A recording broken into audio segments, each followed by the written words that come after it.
like to introduce actually three people who are going to talk about a project in Bergen County. And the first person who will speak is Tom Toronto, who is from the United Way of Bergen County. And then Joanne and Diana Stolfo will talk about their experiences with this particular housing project. So I'm going to be pretty brief because Diana and Joanne, I think, have a compelling story to tell. And first I want to say that I'm humbled to be up here among this panel. We sometimes operate in isolation, and it's pretty clear that we certainly haven't cornered the market on how to build affordable housing or to develop special needs housing by any means. I'm thrilled to meet some new friends and learn about some creative and innovative solutions. So I continue to be humbled and don't feel necessarily, especially as I look out into this audience, that there's a lot of people in the audience who ought to be up here on the panel, not me. Because we're a little bit late to the party. Having said that, we are absolutely, and by the way, Bergen County's United Way stepped into housing development back in about 2005. And we did that somewhat naively because affordable housing, a bit like the weather, everybody talks about it, but nobody does anything about it. So we decided back then, because affordable housing continued to be, as it is, I think, in every county in Bergen County, in New Jersey, to be the single largest human service need. And what stimulated us to get involved was that I had been asked to chair the, I think it's done every 5 years, a priority population study that is done to determine human service needs in given communities. I think every county is required to do it by the Department of Human Services, as I recall. Affordable housing came up #1 on the list yet again, and the decision was, well, you know, this is systemic, it's difficult, affordable housing is a pejorative term, you know, here in New Jersey, or has come to be a pejorative term. Let's move on to something easier on the list and forget that. Well, we thought that it was too profound an issue, quite acute at that time. You know, the real estate market was superheated, as you may recall. And we decided to wade into that world, and the only way to really solve the affordable housing dilemma is to build affordable housing. So we decided to become a housing developer. And not on our own. We partnered with another not-for-profit called the Madeline Corporation, whose executive director has a long history of actual construction experience. Her family firm was a major construction firm here in New Jersey. I'm not sure what the difference is between a 2x4 and a 4x6. And she does. So we partnered.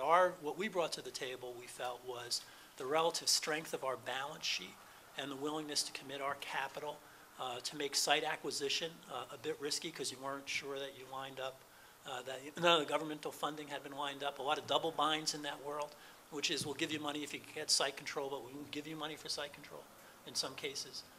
So we were able to devote some of our capital to stimulate development. And then, in just a bit of pure kismet, just reading the paper one morning, noted that there was a mayor in Allendale, New Jersey, northwest Bergen, kind of an upscale community, who was buying back a piece of property from a developer who was going to build 24 luxury townhouses, had approval to do so, in fact had cleared the site and had precast in place.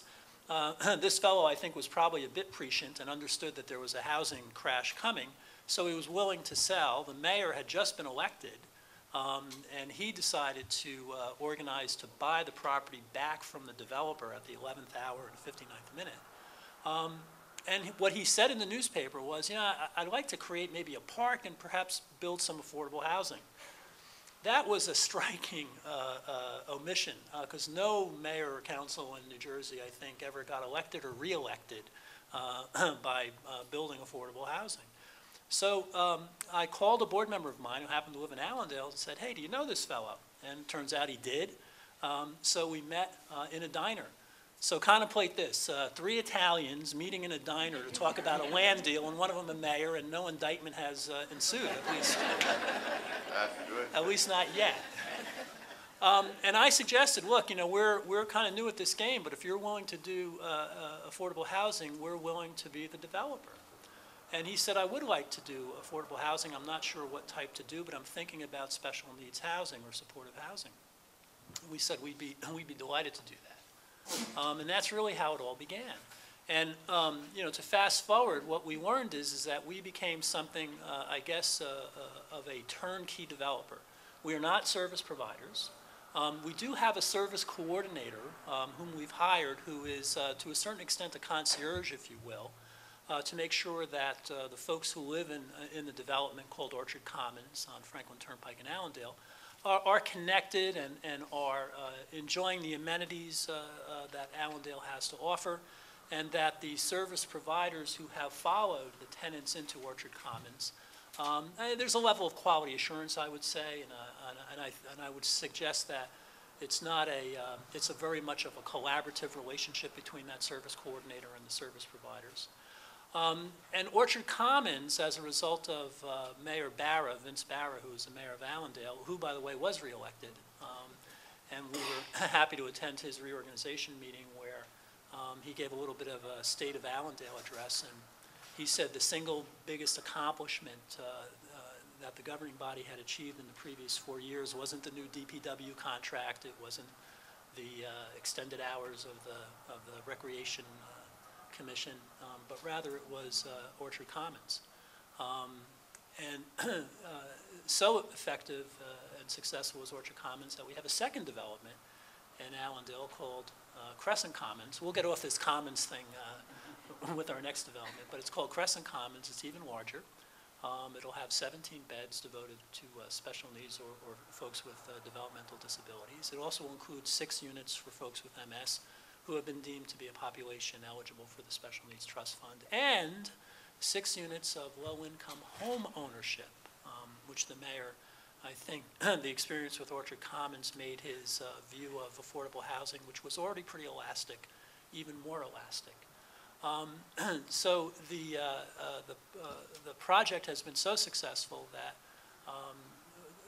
the combination of our partnership with the Housing Mortgage Finance Agency, our collaboration with our colleagues at DDD, our ability to leverage county community development funds, home dollars, to introduce private philanthropy also into the mix, and the Federal Home Loan Bank, to put together all that consortium and to suggest to a municipality that what appears to be an irrational process can be made rational, and we are willing to make it rational for you and to commit our own capital, partner with you if you have capital, particularly if you have a housing trust fund, and I'm sure you all read the paper last week, and that is a profound sea change, I think, in terms of creating upward pressure from the municipal level to actually do supportive housing and special needs housing.